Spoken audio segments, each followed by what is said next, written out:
lo que vamos a ver en otras más adelante en la materia, ¿sí o no? Entonces, para que no se vayan a asustar, para que no salgan así como, uy, ¿esto qué es?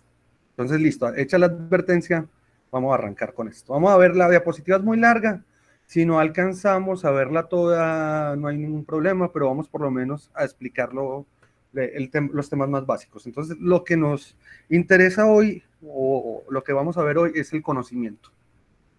Entonces, bueno, ¿me escuchan ahí todos? ¿Todos están viendo la diapositiva? Sí, señor. Sí, profe, perfectamente. Ok, bueno, muchachos. Entonces vamos a hablar del conocimiento. Y para empezar con el tema, yo les quiero hacer esta pregunta. ¿Cuál es la diferencia entre saber y conocer? ¿Alguien se imaginaría qué podría ser? Cualquiera. Pues, profe, yo diría que saber es como ya interiorizar el conocimiento como tal. Ok, y el conocer. Y pues conocer es como simplemente identificar algo que uno no sabía. Bueno, listo. Entonces, a raíz de eso, no está mal, no está mal la respuesta. Pero recuerde que como esto está muy relacionado con cosas filosóficas, entonces siempre vamos a generar preguntas y dudas. Entonces, si no le doy la razón es para que en ese juego de siempre estar generando preguntas, dudas. Entonces, yo les hago esta otra pregunta. ¿Qué se necesita para conocer París? ¿Cuál es lo elemental para uno poder decir, uy, yo conozco París? Estar en París. Ir hasta allá. ¿Cierto? Ir a París.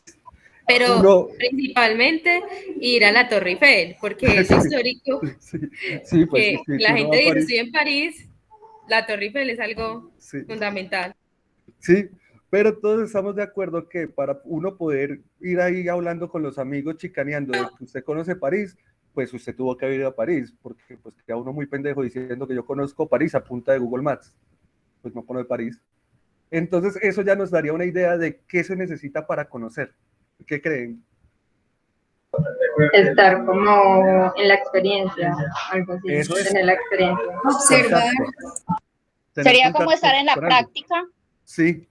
O sea, el conocimiento se genera a través de, digamos, bueno, esto para empezar, ahorita se va a volver más complejo, pero digamos para empezar que los sentidos son fundamentales para obtener conocimiento. Si no tenemos contacto con los elementos pues, que uno quiere conocer, pues sería muy difícil decir que que los conocemos, ¿sí o no? Es muy difícil decir que pues yo conocí París a punta de Google Maps, porque para uno conocer algo, pues hay que tener contacto. Hay que saber cómo es, saber cómo son las calles, saber cómo es subir a la Torre Eiffel, cómo se mira desde ahí, ver qué tienditas hay al lado. Si no, pues es imposible saberlo, pues aparte de la fotografía. Podríamos decir que el saber se puede adquirir a partir de, por ejemplo, yo podría saber cómo es París sin necesidad de conocerlo, a partir de, por ejemplo, esta fotografía. ¿Sí o no? Entonces, digamos que, por ejemplo, ahí habría una pequeña diferencia. Podríamos decir que yo, aparte, como con Google Maps, sí podría decir que sé cómo es París, pero no podría decir que lo conozco. Entonces, digamos que el saber está más relacionado con la interiorización de conceptos, de ideas que podemos adquirir sin necesidad de tener contacto directo. A través de, por ejemplo, de la experiencia de otro que alguien nos cuente, a través de algo. ¿Sí? Más o menos claro. Sí, señor. Entonces, digamos que aquí, en teoría, esto se va a volver ahorita un poquito más complejo. Vamos a ver que esto porque ahorita estamos teniendo como dos definiciones que son las definiciones que podríamos obtener en cualquier diccionario. Pero en teoría, el saber implica experimentar a través de los sentidos con un objeto, con algo, tenerlo. No podríamos decir, por ejemplo, yo aquí tengo una taza que, pues, si yo nunca he agarrado una taza, pues usted no podría decir cómo es una taza, de qué material está hecha. Y el saber implica más como la reflexión, el uso de la razón, los conceptos, las ideas, ¿sí o no? Entonces, por ejemplo, uno podría saber de Dios, pero yo creo que nadie conoce a Dios. Bueno, no es que me vaya a meter con temas religiosos, o Dios, si usted cree que lo conoce, no hay problema, pero digamos que en teoría nadie conoce a Dios, nadie lo ha visto de frente, nadie lo ha tocado, pero uno o muchos tenemos una idea sobre Dios, sabemos de Dios por infinidad de cosas, pero conocerlo es prácticamente imposible, ¿sí o no? Es como para tener como un ejemplo. ¿Vamos bien hasta ahí? Sí, sí, profe. Listo. Entonces, decíamos que para conocer o en todo el tema de las ciencias, cuando uno empieza en todo este tema del conocimiento, porque ahorita vamos a hablar de varios tipos de conocimientos y el que nos interesa a nosotros es un conocimiento. ¿Cuál creen que es el que nos interesa a nosotros en la materia? Un tipo de conocimiento que está ligado pues con la universidad y bueno, ahorita los miramos, pero el que nos interesa a nosotros es un tipo de conocimiento que se llama el conocimiento científico. Pero ahorita vamos a ver que hay varios tipos de conocimientos, pero en teoría todos los tipos de conocimientos o todos los individuos conocemos a través de una cosa que se llama la relación sujeto-objeto. ¿Alguien ha escuchado hablar de eso? Yo no, profe. No, listo. ¿Alguien se acuerda en clase de filosofía de pronto? No. Bueno, la relación sujeto-objeto más o menos es esto. Yo lo quito aquí como graficado. Entonces digamos que todo lo que está en amarillo es la realidad. La realidad esa que ustedes palpan con las manos, que ustedes pueden ver, donde ustedes habitan. Digámosle pues que la realidad en este caso sería Pereira, el barrio, la empresa, el lugar donde trabajan, donde estudian. Listo. Lo que está en amarillo es la realidad. Y aquí hay un sujeto. Entiéndase como sujeto cualquier individuo que quiere conocer algo. Y el objeto sería cualquier cosa que también habita esa realidad. El objeto es todo aquello que habita la realidad, pero que no está al interior del sujeto, que no está en la mente del sujeto, sino que está por fuera. O sea, digamos, todos los elementos que no sea uno, si yo soy el sujeto que quiere conocer, todos los elementos que están por fuera serían los objetos. O sea, yo miro, por ejemplo, alrededor y yo tengo mi celular acá, unas llaves, un vaso con agua, unos cigarrillos, una billetera, todos esos serían objetos que también habitan la realidad conmigo.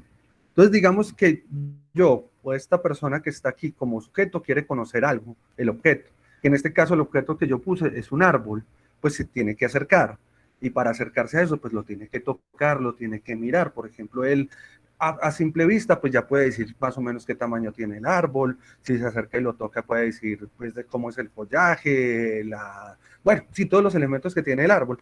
O sea que ese árbol a través de la experiencia le va a dar una información al sujeto. Esa información él la va a procesar en la cabeza, en la mente, y va a formar una idea, o lo que llamaríamos un concepto del árbol.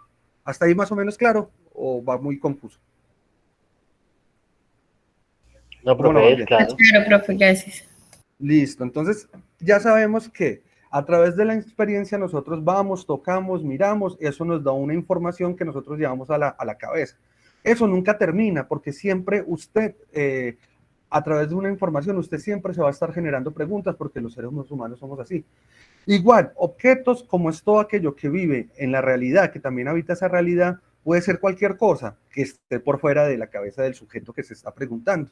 Entonces, puede ser un perro, puede ser otra persona. Entonces, por ejemplo, cuando nosotros recién, piensen ustedes en el acto de conquista, cuando ustedes están ahí tirando perro, hay todo un juego de esto, de una relación sujeto-objeto, porque a usted le interesa conocer a la otra persona. Entonces usted siempre, a raíz de que va obteniendo información de la otra persona, usted cada vez está generando más preguntas y se va formando una idea sobre la otra persona. A veces nos damos cuenta, después de los años, que esa idea era totalmente equivocada, pero así más o menos funciona. Entonces, esto es un juego de nunca acabar. Listo, vamos claros hasta ahí. Entonces ya sabemos que el objeto, en este tema de relación sujeto-objeto, del objeto puede ser cualquier cosa que también habita la realidad. Puede ser otra persona, puede ser unos animales, puede ser una piedra, puede ser un árbol. Listo, ¿cómo la van viendo? Bien, profe. Bien, profe. Bien, profe, buena explicación. Entonces, ya sabemos, ya empezamos por definir que conocer más en teoría implica contacto. Implica un contacto con lo que nosotros queremos conocer. Y a través de ese contacto, que es una, digamos, experimentación a través de los sentidos, de la experiencia, vamos a obtener una información y esa información nos va a llevar a generar ideas que básicamente en términos de toda esta teoría, esas ideas se van a llamar conceptos. Listo. Entonces ya sabemos el proceso a través del cual se forma el conocimiento, a través del cual nosotros, los seres humanos, como individuos y como especie, conocemos. Pero, ¿qué creerían que significa esto? Que el conocimiento también es un acto social. ¿Ustedes qué creerían que significa eso? Que sí, profe, porque pues sí, en ese momento estamos diciendo que para conocer debemos tener contacto con algo. Entonces, si queremos conocer a alguien, debemos socializar con esa persona o, pues, si así sea un animal, una persona, tener como ese contacto con Y el alguien. conocimiento es Claro. como algo general que nos han enseñado desde que nacemos. Es algo de la socialización. Por eso está muy bien. El conocimiento depende mucho de la socialización, de lo que los padres nos enseñan, la escuela nos enseñan. Bueno, por ahí vamos bien. El conocimiento es un acto social, así como nos lo decían las compañeras, por un lado la socialización, también depende de las relaciones que nosotros tenemos con las personas, pero digamos que sobre todo los seres humanos, recuerden que nosotros somos una especie más, y el conocimiento sobre todo, o que se genera a través de preguntas, dudas, curiosidades, ha tenido una razón, explicar la razón de nosotros de ser, o la razón de ser de nosotros, darle sentido a nuestra existencia, tanto como individual, así como especie, a la existencia de nosotros en este mundo. O sea, desde que nosotros empezamos como a utilizar la cabeza para muchas cosas, nos hemos empezado a preguntar ¿por qué? ¿Por qué? ¿Por qué? Y esa preguntadera de ¿por qué es darle sentido a la existencia de nosotros, tanto como individuos, así como especie. Entonces, el conocimiento depende mucho de acto social. Además, el conocimiento también, ustedes, si ustedes se acuerdan de alguna clase de historia que hayan visto con algún profesor, van a ver que a medida que nosotros como especie, como seres humanos, nos hemos desarrollado, las formas en que conocemos van cambiando. Y van cambiando a medida que nosotros vayamos, digamos, progresamos. Entonces, si ustedes piensan, por ejemplo, hace unos años, piensen ustedes en un cavernícola que ve un rayo por primera vez. ¿Qué va a pensar ese cavernícola para darle una explicación a ese rayo? ¿Qué creerían ustedes que diría el cavernícola para si ve la primera vez un rayo? Estaba partiendo el cielo. ¿Cómo lo explicaría? Un dios, un ser sobrenatural, probablemente. Entonces, digamos que en algún momento todas las explicaciones del mundo las giraban alrededor de estas explicaciones de Dios. Hoy en día la idea de Dios no ha desaparecido, pero no es la única explicación que podríamos dar sobre ciertos fenómenos. Por ejemplo, en algún momento en los seres humanos creíamos que la Tierra era plana y toda explicación giraba alrededor de que la Tierra era plana, pero esta explicación desapareció. Ya hay otras explicaciones bueno, de la forma de la Tierra. Entonces ven que el conocimiento se va desarrollando a la medida que nosotros también nos vamos desarrollando como sociedad, como grupo. Por eso decimos que el conocimiento, por un lado, sí, es esta relación sujeto-objeto, pero también es una relación, es un acto social, porque sin nosotros como grupo, sin sociedad, pues tampoco habría conocimiento. ¿Listo? ¿Claro eso? Sí, profe. Claro. Sí, bueno. Profe. Sí, profe. Entonces, esta definición está en la lectura que puse, pues, como pues ya no la vamos a alcanzar a ver, pero si alguien la quiere revisar, ahí está la lectura. Es cortica, son como 8 páginas. Si la quieren revisar, pues está muy bien. Entonces, el conocimiento, tal como se le concibe hoy, es el proceso progresivo y gradual desarrollado por el hombre para aprender su mundo y realizarse como individuo y especie. Más o menos lo que venía explicándoles a ustedes de por qué el conocimiento es un acto social. Listo. Entonces, la pregunta, ¿hay un único conocimiento? Yo más o menos ya les adelanté la respuesta. No hay un solo conocimiento. Por ejemplo, piensen en ustedes que cuando ustedes eran niños, por ejemplo, me imagino que alguno metió la mano en una vela, o alguien metió los dedos en un switch, o alguien agarró una hormiga de esas que pica y lo picó. ¿Cómo podríamos clasificar eso? La experiencia. Sí, son experiencias, es un tipo de conocimiento. Seguramente el niño que metió la mano a la vela y se quemó, pues ¿qué creen que aprendió? No lo vuelve a hacer. No lo vuelve a hacer. Entonces nosotros hemos aprendido como individuos, tenemos un tipo de conocimiento que podríamos llamarle que es un conocimiento de la vida cotidiana que es extremadamente útil para eso, para movernos en la realidad. Ese conocimiento está muy ligado a las experiencias que hemos tenido nosotros desde niños.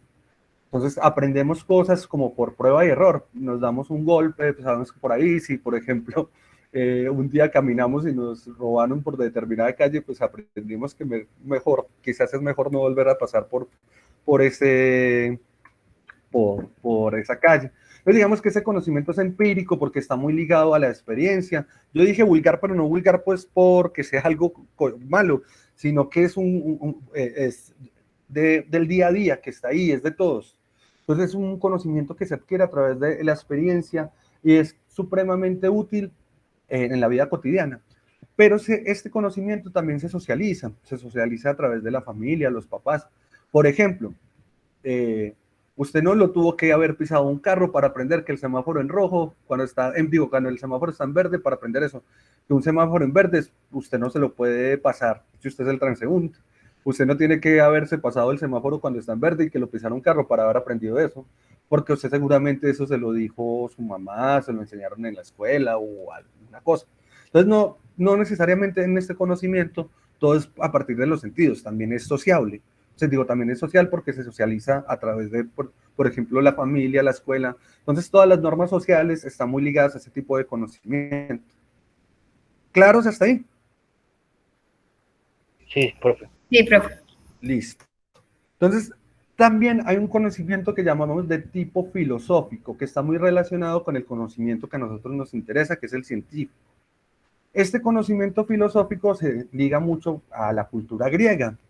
¿Por qué se liga mucho a los griegos? Porque los griegos no fueron los primeros, pero son los más, en la historia, los más famosos que empezaron como a preguntarse en cosas nuevas y a buscar explicaciones diferentes que no fueran Zeus, Poseidón, Atena, o sea, explicaciones que no dependieran de sus dioses a cosas que estaban en la realidad. Entonces, a partir de esas preguntas, ellos empezaron a generar las primeras, bueno, no las primeras, pero empezaron a generar unos conocimientos en matemáticas, en astronomía, en leyes. Entonces a ellos le debemos mucho, sobre todo nosotros los que tenemos una base de pensamiento occidental, al pensamiento griego, le debemos casi todo, pues es la herencia del pensamiento de nosotros. Entonces digamos que el pensamiento filosófico es aquel que reflexiona y está constantemente cuestionándose sobre lo que está mirando en la realidad.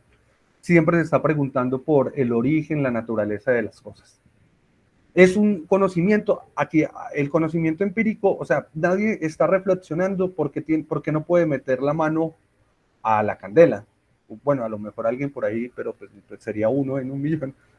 Pero el conocimiento filosófico se implica estar pensando, reflexionando, creando conceptos. Hasta ahí más o menos claro, vamos claro, que no nos vaya a enredar mucho. Sí, profe, ahí es claro, el conocimiento empírico se basa más que todo como en la experiencia y el otro ya es más reflexivo. Ok, perfecto. Y aquí tenemos un conocimiento científico, que este es el que nos va a interesar a nosotros en todas las materias relacionadas con investigación. Entonces, este conocimiento, estamos viendo las basecitas para, ya más adelante en las otras clases, ir viendo teoría del conocimiento científico ligado a la asignatura de contabilidad, ¿no? O sea, mirar cómo metemos todo esto desde la contabilidad. Entonces, el conocimiento científico determina principios, leyes que rigen la naturaleza, pero el conocimiento científico necesita de algo. Bueno, tiene un método. ¿Cuál creen que ustedes que es el método? La investigación. Sí, la investigación, pero tiene un nombre, el método... La experimentación. Sí, eso está ligado. El método científico. Sí, el método científico. Este conocimiento genera preguntas, pero a diferencia del conocimiento filosófico, para darle respuestas a esas preguntas, utiliza eso que ustedes acaban de decir, la investigación, la experimentación. También utiliza los sentidos, pero para darle una respuesta concreta a esa pregunta, se va a hacer una investigación para poder llegar a conclusiones sobre esa pregunta y darle una respuesta. O sea, requiere de un método, que es lo que normalmente llamamos el método científico. El método científico, como vamos a ver más adelante, tiene muchísimas aplicaciones dependiendo de la ciencia que nosotros utilicemos. Por ejemplo, ustedes, en la rama de ustedes, el método científico se aplica desde algo que es el positivismo, digámoslo desde el positivismo, que es sobre todo la utilización numérica para dar esas explicaciones. ¿Hasta ahí más o menos claro? Sí, señor. Sí, profe. Sí, señor. Listo. También podríamos decir que existe un conocimiento religioso mitológico, que es un conocimiento que nos ha acompañado a nosotros como especie siempre y que no se ha terminado. El conocimiento religioso sigue. Es más, muchas veces muchos de nosotros aplicamos muchos tipos de conocimientos, porque muchos somos religiosos sin dejar de considerarnos racionales y creer en la ciencia. Otros creen únicamente en el conocimiento científico, otros únicamente en el conocimiento religioso.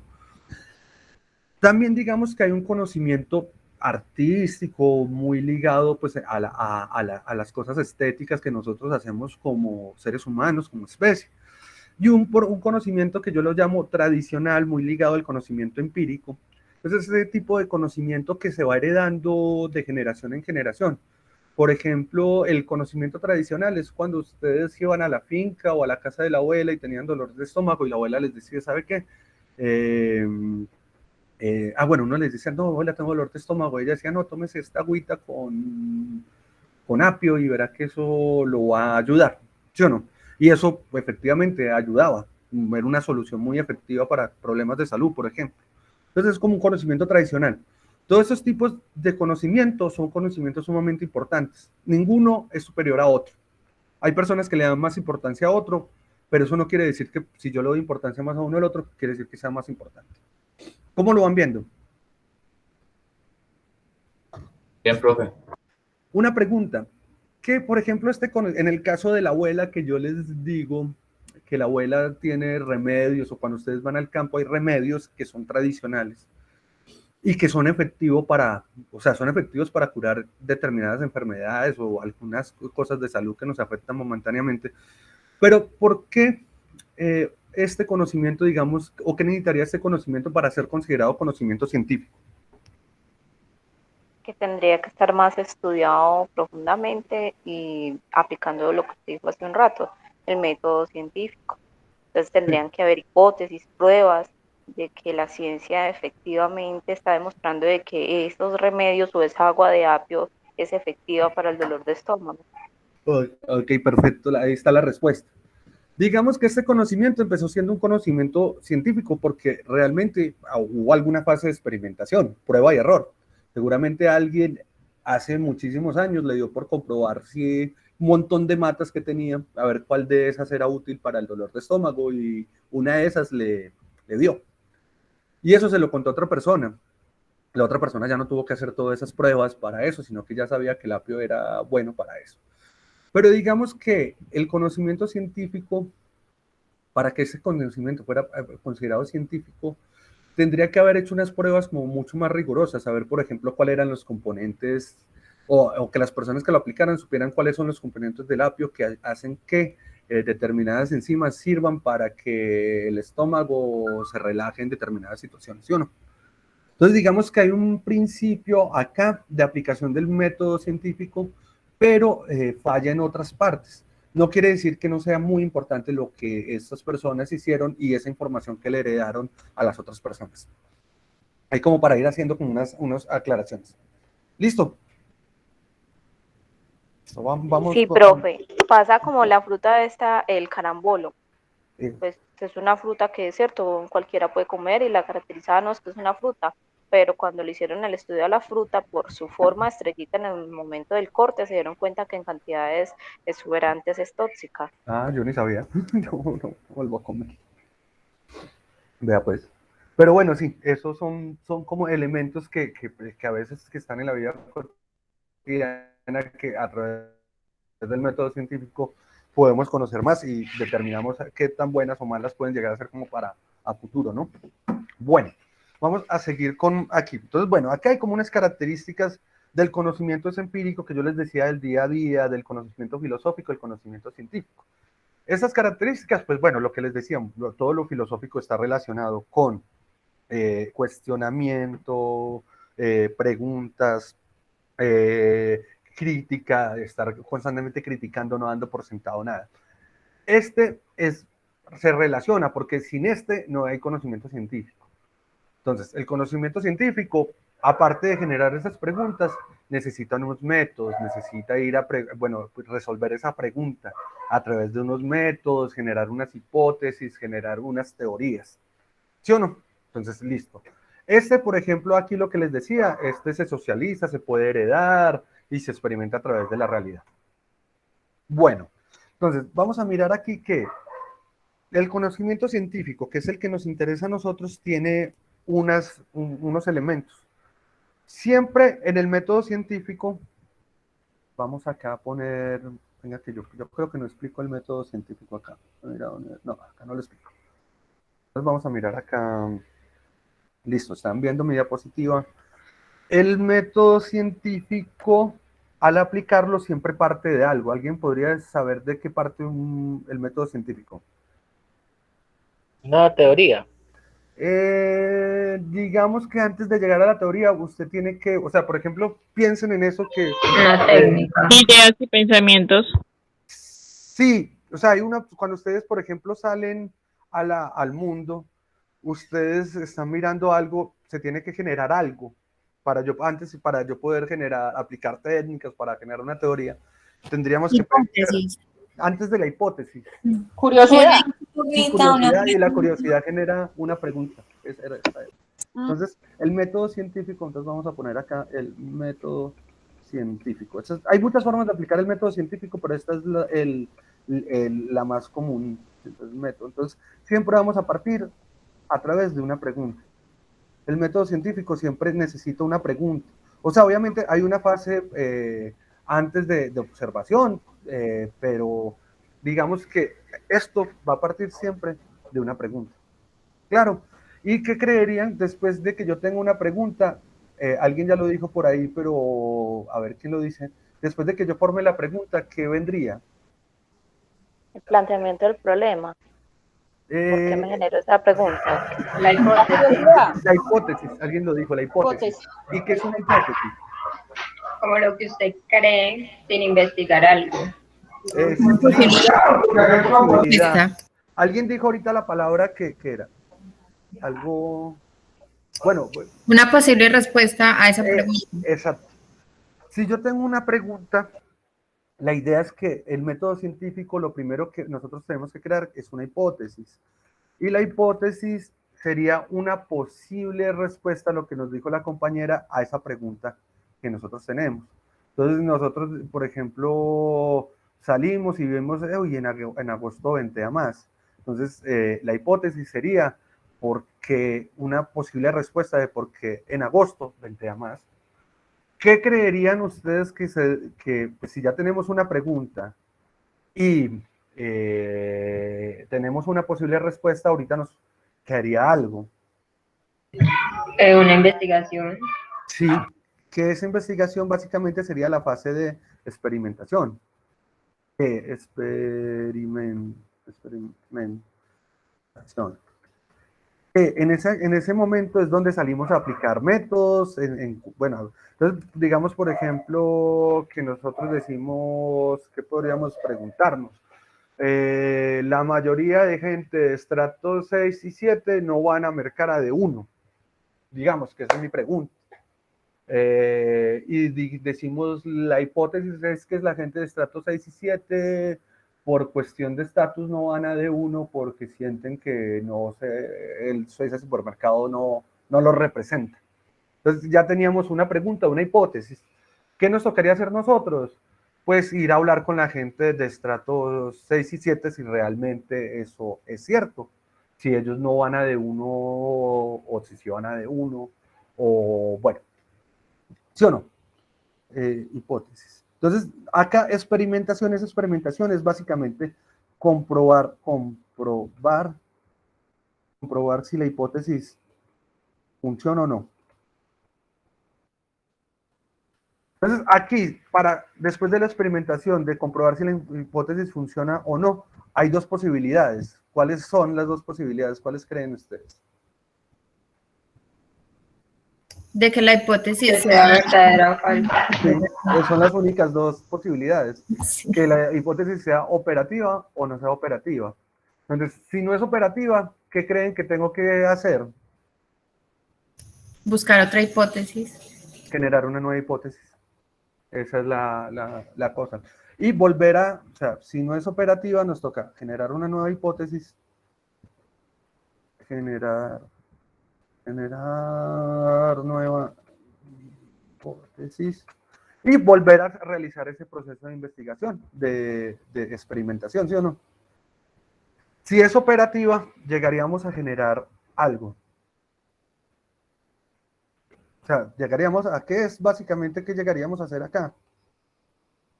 Justificar la hipótesis. Sí, pero aquí ya en este momento ya tendríamos la posibilidad de darle respuesta a esta pregunta, llegar a una conclusión, y esa conclusión es una respuesta a la pregunta inicial. O sea, una teoría. Exacto. Inicial. Pues digamos, una teoría. Inicial. ¿Qué es una teoría? Cuando les pregunten qué es una teoría, ¿qué creen que es una teoría?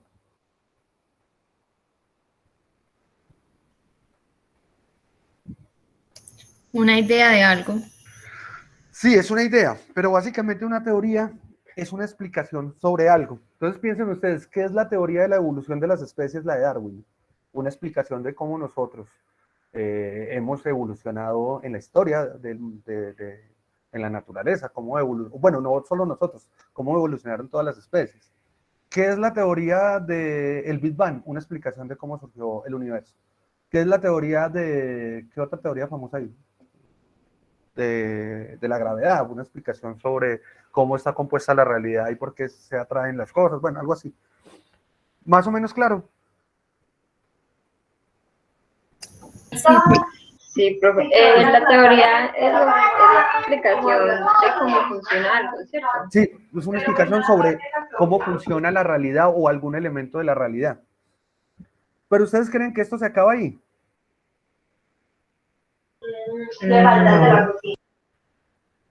No, profe, hay que replicar resultados. En las ciencias, todo siempre constantemente se está revisando. Por muy buena que sea una teoría, por muy bueno que sea un resultado, siempre está la posibilidad que esa teoría se caiga, siempre está la posibilidad de que alguien conozca algo que esa teoría estaba olvidado. Por ejemplo, hay teorías que al día de hoy funcionan y que no hemos encontrado forma de contradecirlas. Por ejemplo, la teoría del Big Bang, porque no hay forma de adquirir evidencia más allá del principio. No quiere decir que en algún momento nosotros no tengamos la capacidad de adquirir esas pruebas y que la teoría del Big Bang deje de funcionar porque otra teoría la reemplace. Entonces, todas estas conclusiones que generamos acá siempre vuelven a un nuevo proceso de generar nuevas preguntas. Y esto vuelve a iniciar todo el proceso. ¿Sí o no? ¿Claro esto más o menos? Sí, profe. Listo. Profe, una pregunta. Sí, cuéntame. Bueno, ahí digamos que ya en la conclusión se genera una teoría. ¿Cómo se hace posible que esa teoría, digamos, en un futuro sea una teoría científica, como las que se acaba de mencionar de la teoría del Big Bang y entre otras? Bueno, eso lo vamos a ver cuando veamos los elementos que le dan nombre a la materia, que es un paradigma, que es un programa de investigación. Pero básicamente todo lo que se produce a través del método científico produce ciencia. Todo lo que se produce a través de la aplicación de estos elementos produce ciencia. Obvio, hay teorías que por la rama en las que están se vuelven muy importantes y las generan personas muy importantes. Pero todo, así no tenga el renombre tan importante como la teoría del Big Bang, así sea la explicación esta de por qué las personas de estrato 6 y 7 no van al de 1, si lo producimos a través de la aplicación del método científico, todo produce ciencia, todo sería científico. ¿Sí o no? Por ejemplo, Listo, profe, ustedes ven ¿cómo se llama? El Tom Mayor, ¿cierto? No, ustedes lo ven en clases de administración. Y de hecho será hasta psicólogo. Pero bueno, todo esto, por ejemplo, en teoría administrativa, porque yo vi, bueno, sin ser muy experto en eso, pero no sé si ustedes los ven también, pero Taylor, Adam Smith también está por ahí. Entonces todo esto también se considera ciencia porque es conocimiento que se ha obtenido a través de la aplicación del método científico, ¿sí o no? Bueno, ¿hasta ahí claro? Bueno, vamos a volver a hacer esto. Sí, profe. Listo, esta diapositiva ya la compartí ahí. Obvio no tiene esto del método científico, pero esto lo vamos a ver, vamos a dar varias clases para ver diferentes formas de aplicar el método científico. Listo. Vamos a ver, ya son las 8, me queda media horita. Yo no creo que alcancemos a ver toda la diapositiva, es muy larga, pero vamos a mirar qué elementos son los más importantes de aquí para que ustedes me entiendan. Por ejemplo, estas escuelas las podría... Vamos a ver si alcanzamos a ver las escuelas, si no, no hay problema.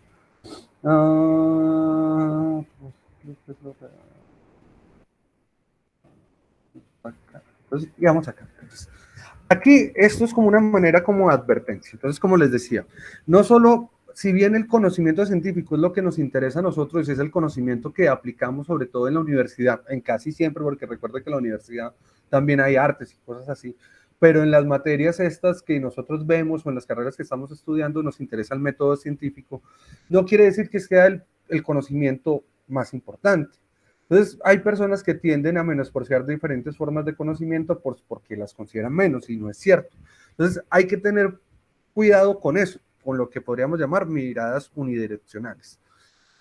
También hay que tener cuidado en las formas en que conocen otras culturas. Muchas personas, por ejemplo, tienden a cuestionar o a mirar feo las formas de hacer de otras culturas, otras sociedades. Por ejemplo, no sé si alguno haya estado al lado de una persona de la India, o un oriental, o bueno, un francés recién llegado. No sé si alguno le ha pasado conocer a alguna persona oriental. Es como pregunta abierta. Por ejemplo, si alguien ha compartido algo con alguien de la India.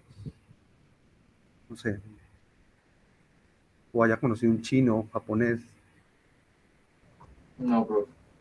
Bueno, se los digo así como, por ejemplo, si alguien tiene contacto con alguien de la India, lo primero que va a notar es que huele diferente. Mucha gente abiertamente diría lo primero es que huele feo, pero no es que huela feo, solo huele diferente.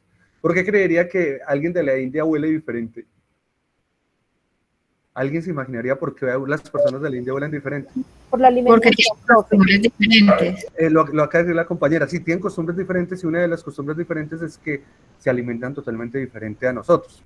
Ellos se alimentan sobre todo de granos y especias, y no comen carne, nada relacionado con la vaca. Entonces, uno huele a lo que come. Entonces, ellos al comer demasiadas especias, su olor expira, bueno, es totalmente diferente al de nosotros. Nosotros lo captamos porque culturalmente nos criamos entre personas que se alimentan totalmente igual a nosotros. Entonces el olor de nosotros no lo percibimos jamás porque todos olemos igual. Pero ¿ustedes qué creen que dirá? Nosotros comemos carne y comemos queso. Eso hace que el olor corporal de nosotros tenga unas particularidades que, por ejemplo, para ellos que no comen ni carne ni queso, lo sienten. Entonces una persona de la India que cree que diga sobre nosotros, ¿qué se imaginarán que dice una persona de la India cuando está sentada al lado de nosotros? Que también somos raros, pues, por la forma de comer. Seguramente dirá que es muy feo. Es probablemente lo que va a decir. Pues, a lo que voy es que tenemos que tener mucho cuidado a esto, etnocentrismo y el sociocentrismo. ¿Esto qué es? Es creer que mi sociedad o mi grupo social o mi raza es superior a otra por el solamente de ser mi sociedad o mi raza. Entonces, lo mismo, relacionado con el tema del conocimiento, los orientales no tienen la misma raíz de pensamiento que nosotros. Lo que les decía yo ahorita, que la raíz de pensamiento de nosotros en esta parte del mundo el que llamamos Occidente, viene de Grecia. La raíz de pensamiento de los países en Oriente no dependen de Grecia. Nosotros heredamos toda esta raíz de pensamiento a través de la colonización europea. A nosotros tenemos una forma de interpretar el mundo que es totalmente diferente a la forma en que interpretan el mundo las personas en Oriente. Entonces a veces tendemos a cuestionar, a mirar feo a las personas por formas en que ellos conocen y analizan el mundo que son totalmente diferentes a las de nosotros. ¿Sí o no? Eso como una advertencia. Entonces lo que les decía, diferentes culturas, diferentes conocimientos. Y todos son supremamente valiosos, así como les decía, no hay un solo conocimiento más importante que el otro, todos son importantísimos, no el conocimiento religioso es importante, el conocimiento científico es importante y somos nosotros que nos ordenamos eso. ¿Sí o no? Listo. Esto, me voy a saltar la historia del conocimiento. Bueno, esto es básicamente explicándole eso, de dónde viene la raíz de pensamiento de nosotros, que se liga a Grecia, a Roma, y que hemos pasado por unas etapas, la Edad Media, el Renacimiento, la modernidad. Y, bueno, listo. ¿Preguntas, dudas? No, doctor, todo muy bien. Listo. ¿Dormidos hasta ahora o no? No, profesor, lo encontré un poquito No, larguito. profe. Un viernes, No, las diapositivas. un viernes viendo materias de investigación, qué chévere. Bueno, entonces, aquí vamos a ver algo. Ya vimos, digamos que yo iba a empezar con esta pregunta, ¿es posible conocer? Pero pues ya hemos respondido que sí, el conocimiento, hay muchas formas de conocimiento, entonces la respuesta ya se las di. Sí, el conocer es posible. Pero digamos que eso que nosotros entendemos ahorita como algo tan elemental, quedamos por hecho, que obvio, pues no necesitamos ni siquiera, para responder esto no necesitamos pensar mucho, todos diríamos en automático sí. Digamos que esa respuesta tan sencilla que yo daría ahorita, en algún momento no fue tan sencillo. Y esta sola pregunta, posibilidad del conocimiento, ¿es posible el conocimiento?, generó muchos debates. Entonces, por ejemplo, tendríamos que uno podría llegar a decir, sí, es posible el conocer porque pues se conoce lo que se conoce la realidad, o sea, lo real. Entonces la realidad, pues, o lo real viene de esa palabra, la realidad. Pero entonces muchas personas empezaban a preguntarse qué es lo real, qué tiene que tener algo para que nosotros podamos denominarlo que es real, que está ahí, que hace parte de la realidad. Entonces, es lo que captamos con los sentidos, lo real es lo que pensamos, lo real es el saber que vamos acumulando, el real es bueno, es lo mismo el saber y el conocer. Entonces, por ejemplo, podríamos decir que lo real es lo que captamos con los sentidos, ¿cierto? ¿Sí o no? Pues podríamos llegar a eso. Pero ¿qué creen ustedes? Hay cosas que, por ejemplo, no capten los sentidos y que también sean reales.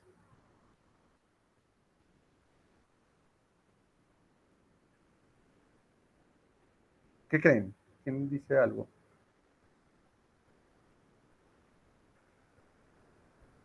A ver, ¿quién dice algo?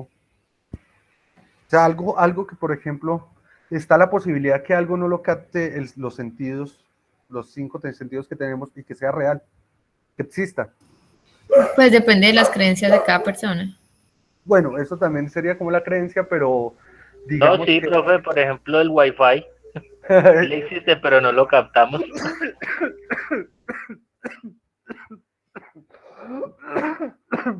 Bueno, Profe, pero no se ahogue. es que tengo gripa, que ojalá sea gripa y no sea otra cosa. Entonces, sí, No me asuste, profe. La respuesta es sí. Tome agua, tome agua. El Wi-Fi, no me esperaba esa respuesta, pero sí, yo le iba a decir que si ustedes, por ejemplo, pusieran un microscopio en su almohada, iban a encontrar infinidad de bichos, por muy limpios que sean. Y eso no lo captamos, pero eso está ahí. Eso no lo capta ninguno de nuestros sentidos, pero eso habita con uno día a día. Está lleno de ácaros todos los colchones y las almohadas. Entonces, sí, la respuesta es sí. Lo real no es únicamente lo que captan los sentidos, porque hay muchas cosas que no captan los sentidos, que no tenemos la capacidad, nuestros sentidos no tienen la capacidad y que están ahí, que existen, que viven con nosotros en el día a día. Infinidad de seres microscópicos, infinidad de categorías, por ejemplo, de de luz que nosotros no alcanzamos a captar, de sonidos que no alcanzamos a captar. Entonces sí, hay muchas cosas que son reales y que no necesariamente sean los sentidos. Entonces esto que les digo, que no todo lo real lo captan los sentidos, eso empezó a generar muchas dudas. Entonces hay varias escuelas de esto, por ejemplo, una que se llama el dogmatismo, que dice, sí, nosotros podemos conocer, eso que yo les explicaba ahorita, la relación sujeto-objeto. El dogmatismo plantea que el objeto siempre, o sea, el objeto y la realidad se puede conocer sin ningún problema, que eso es tan obvio que no hay necesidad ni siquiera de preguntárselo. O sea, para un dogmático se puede conocer sin ningún problema. Todo lo que conocemos es real y se puede conocer siempre todo. Yo voy adelantando esto. O sea, para el dogmático eso es tan cierto que no es ni siquiera es necesario ponerle cuidado a eso que yo les explicaba, la relación sujeto-objeto, porque nosotros podemos conocer la naturaleza, todas las cosas, sin ningún problema. ¿Sí o no? Pero para los escépticos esto no es posible. Nunca vamos a poder conocer el objeto en su totalidad. ¿Por qué creen que ellos dirían eso? Por lo que les decía, hay que tenerle cuidado a los sentidos, porque los sentidos nos pueden llegar a engañar. Entonces, por ejemplo, para un escéptico, es muy probable que si usted está mirando en frente, así como yo estoy mirando la computadora ahora, yo estoy concentrado mirando en frente y mi vista puede llegar a captar algo así. Y muchas personas les ha pasado y dicen, uy, un fantasma acaba de pasar, una sombra. Entonces, eso se podría encontrar una explicación de que la mirada, cuando nosotros nos combinamos al frente, nuestra mirada no capta muy bien lo que está al lado y bueno. Entonces, para un dogmático no hay que confiar ciegamente en los sentidos. Como no hay que confiar ciegamente en los sentidos, porque los sentidos nos pueden llegar a engañar, no es posible llegar a conocer por completo las cosas. ¿Sí o no? Entonces ven que hay diferentes formas de, frente a esta pregunta, si la posibilidad del conocimiento, hay diferentes formas. Hay ciertas escuelas del pensamiento que nos dicen, sí, es posible, obvio. Otras nos dicen, no, no es posible conocer por completo. Otras nos dicen sí, pero dependiendo de determinadas cosas. Otras nos dicen que quizás sí. Bueno, ven que una sola pregunta tan elemental ha generado muchísimos debates. Por ejemplo, eso que decían los escépticos, por eso la pregunta de qué era lo real, tiene muchos sentidos en alguna cosa. Tampoco hay que desconfiar de todo, ¿sí o no? Entonces, miremos otro. Si ya consideramos que, porque sí, la respuesta es sí, es posible conocer, así los sentidos nos engañan, es posible conocer a través de otros mecanismos. Entonces, si es posible conocer, la otra gran pregunta es ¿dónde se origina el conocimiento? ¿Cuál es la fuente del conocimiento? ¿De dónde sale el conocimiento? ¿Cómo obtenemos el conocimiento? Y aquí diferentes personas, por ejemplo, los empiristas, nos van a decir que toda la fuente del conocimiento son el empirismo, empírico, experiencia, son los sentidos. Entonces, estas personas, por ejemplo, John Locke, David Hume, decían, si los sentidos son la base de la experiencia, quiere decir que los seres humanos cuando nacemos sin ninguna información, así como cuando usted compre una UCB nueva, venimos en blanco, hay que darle formato y hay que empezar a llenar eso con información. Y la forma en que esos datos se transfieren a la mente y ir empezando es experimentando con la realidad. Entonces, para ellos, es más, eso deberíamos cambiarlo me gusta más de la USB. Entonces, nosotros, a medida que vamos creciendo, vamos experimentando y eso nos va llenando de ideas. Entonces, para el empirismo, la fuente del conocimiento son los sentidos, es la experiencia, por eso se llama empirismo. ¿Claro hasta ahí? Ya vamos a acabar, tranquilos, que no los voy a dar. Sí, profe, muy claro. Listo. Y tenemos otra escuela que se llama el racionalismo, muy relacionada con Descartes. Y para los racionalistas, Descartes retoma esto de los escépticos que dice, no, es que los sentidos nos engañan. Entonces, como los sentidos nos engañan, la única fuente del conocimiento es la razón. La razón como esos procesos que hacemos en la mente para crear conceptos, crear ideas. Entonces, para Descartes no podemos confiar en nada, porque, por ejemplo, él se hizo muy famoso por plantear esto, la duda metodológica, hay que dudar de todo. Entonces, para Descartes cree, por ejemplo, o creía en las ideas innatas, creía que había una idea superior. Esa idea, ¿cuál creen que ustedes que eran? Ideas innatas, la única idea innata con la que nos sabemos todos es Dios. Y para Descartes había un método que es un método universal. Y este método era la forma en que se producían las ideas y únicas ideas válidas. Y esas ideas, y era un método que tendía a que estas ideas que nosotros conociéramos pudieran alcanzar a esa idea innata suprema que es Dios. Y ese método para Descartes eran las matemáticas, que era como una idea universal, un método universal que podía llegar a explicarlo todo. Pero él ve que él no cree en esa información que se obtiene a través de la experiencia. No es que crea, sino que desconfía plenamente de esa información. Él cree que esa información creía que esa información que usted tenía de la naturaleza, a través de los sentidos, tendría que racionarla y tendría que transformarla al lenguaje matemático para que fuera conocimiento válido. Y eso es lo que él llamaba a todo ese proceso la razón. Entonces él decía que la fuente del conocimiento realmente no era la experiencia, sino era la razón. Ven que ya hay una diferencia entre los empiristas y los racionalistas. ¿Sí o no? Claro, claro. Esta es la última.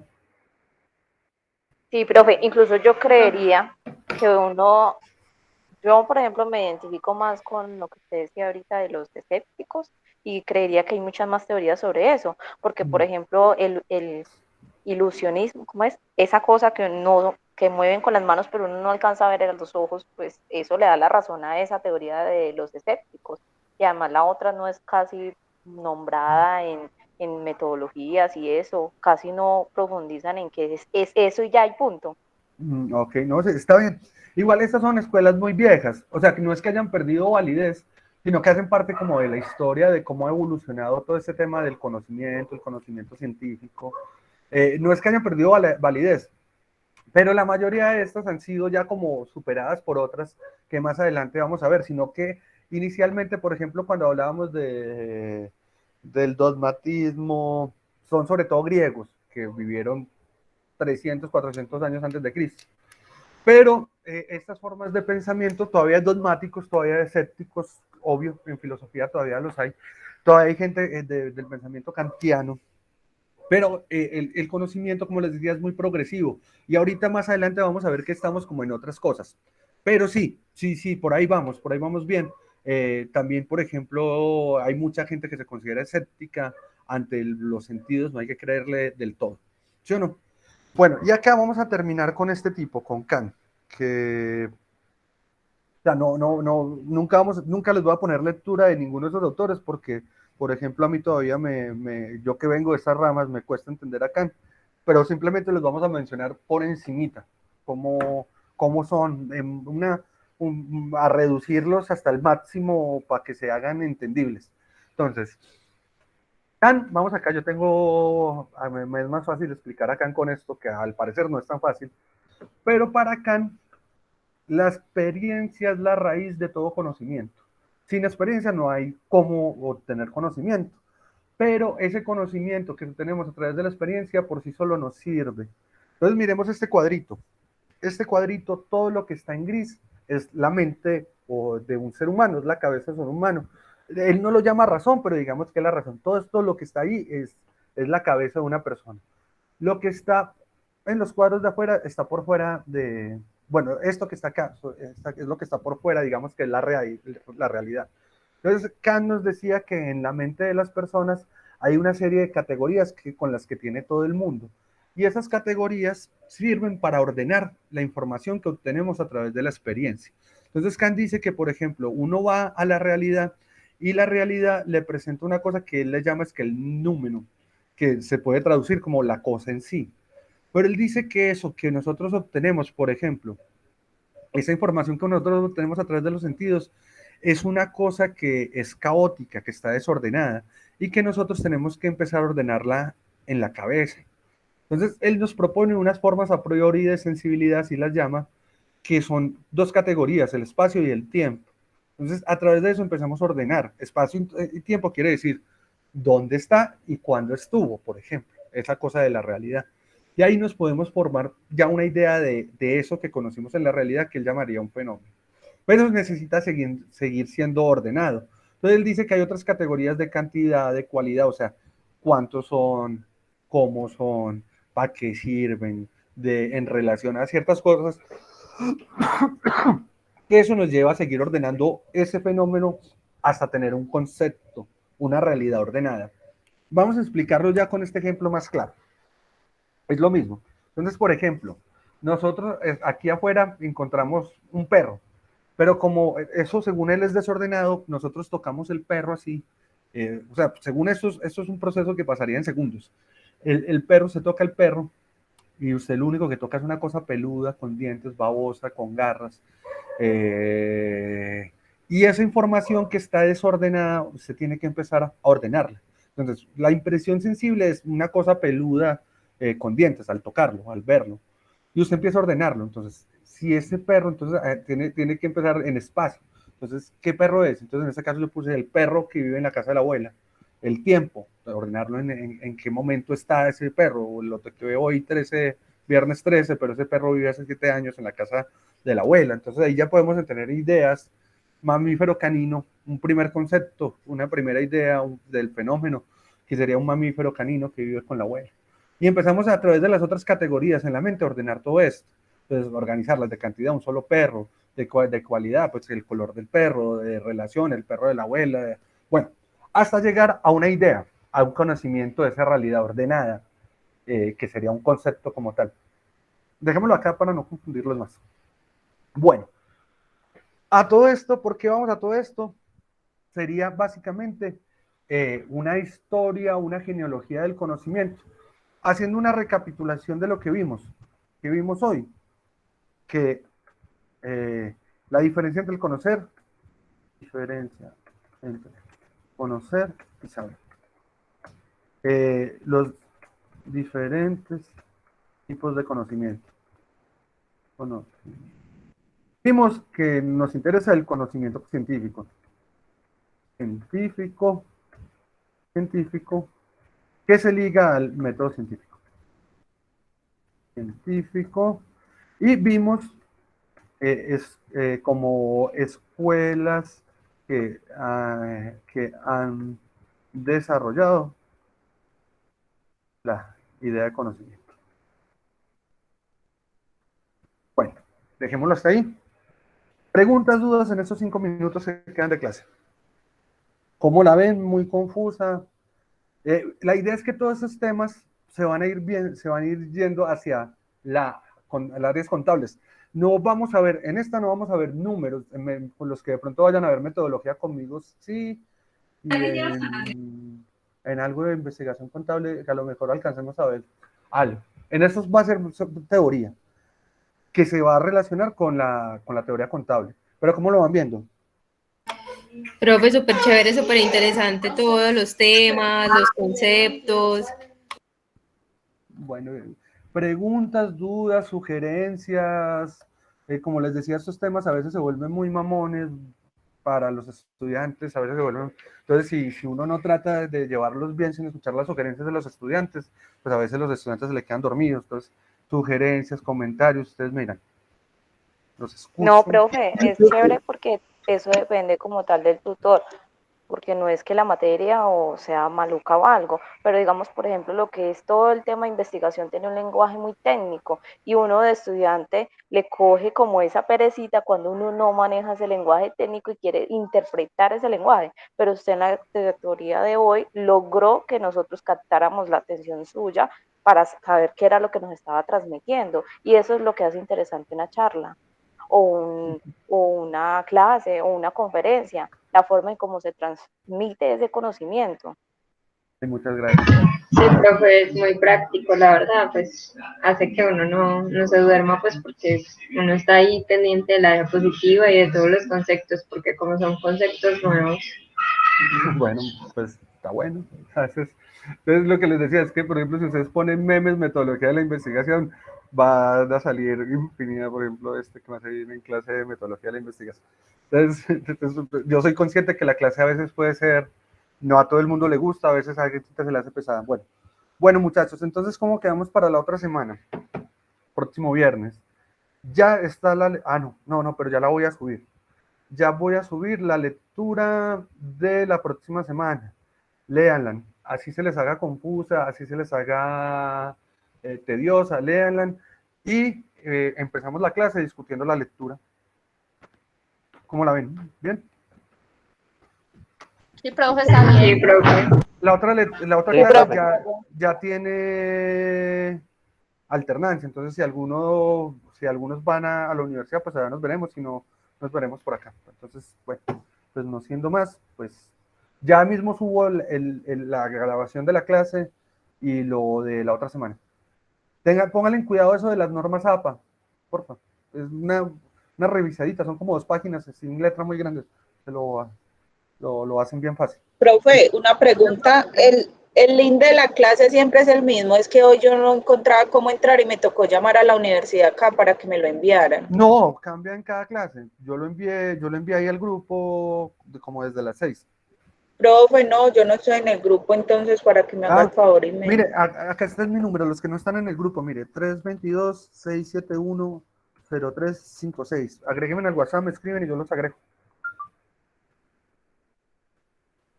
Profe, con eso de la bitácora clase 1, ¿hay que hacer algo o solo No, leerlo? solo léalo porque la Ah, bitácora ya. de la clase 1 es de una materia que viene siempre, pero explica cómo es la norma APA.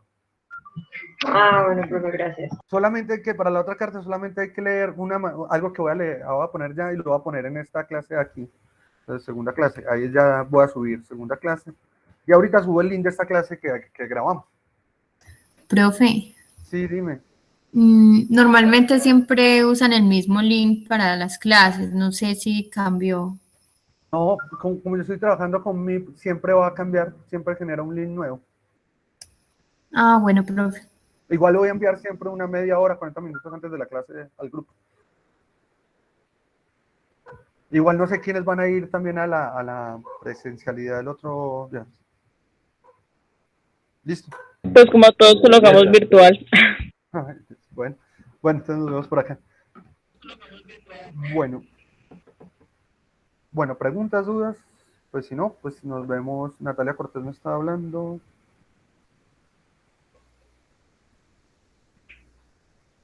Si no, pues nos vemos la otra semana. Sí, puede presentar la prueba de diagnóstica mañana. Listo. Entonces, bueno, muchachos, nos vemos el otro viernes. Muchas gracias, profe. Feliz noche. Listo. Chao, profe, Gracias, gracias. profe, hasta luego. Gracias, profe, hasta luego. Chao. Gracias.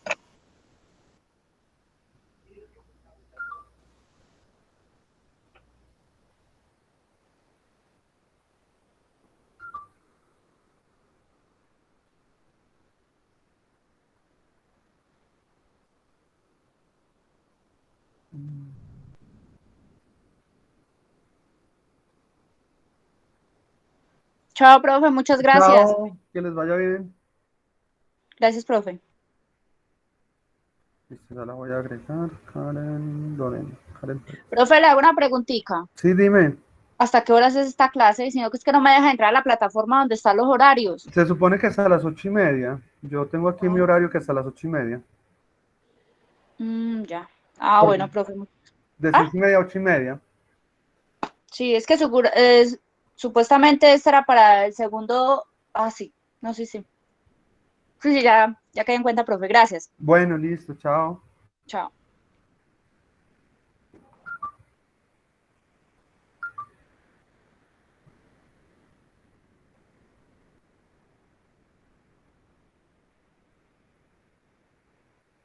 Listo, ya les empiezo a agregarlos.